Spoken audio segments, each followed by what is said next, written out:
Wikileaks has certainly made some military powers angry, and from the looks of this place, you'd think the website's bracing for a full-scale attack, and not the internet kind.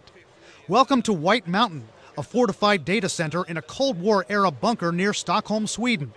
This is the place which at one time hosted at least some of Wikileaks' computer servers, and now that Amazon has dumped Wikileaks from its servers, Wikileaks has reportedly moved some of its files back here.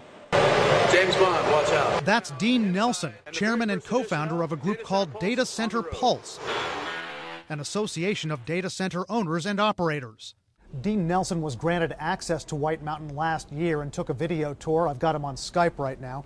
Dean, what do you think the benefit was for Wikileaks to move its operations, its servers back into that bunker, if in fact it has done that? It's actually 30 meters under solid bedrock, and it's got a 1 foot thick solid bomb door. So it's a pretty secure facility.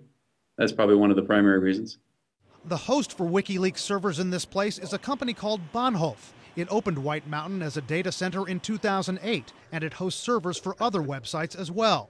As he showed Nelson around, John Carlung, CEO of Bahnhof, made no secret of his inspiration for this layout. Okay, but these are science fiction, James Bond movies, and greenhouse from science fiction films. Move over, Dr. No. This place boasts a futuristic room for its servers with dozens of electronic cabinets, a floating glass conference room above it. For backup power, 2 diesel engines from German submarines. Experts say this kind of security doesn't prevent hackers from stealing data or protect websites from the kinds of denial-of-service attacks that have plagued Wikileaks. But Nelson says more and more websites are relying on places like bunkers, even container ships, to store their servers. It's an innovative way to solve a data center problem, because as you get more computers and more data on the internet, the density, or basically the heat that's generated from those computers, you can use things like underground cooling to get rid of that heat. Why would Bahnhof take Wikileaks back? In interviews, John Carlung said he's a strong supporter of free speech.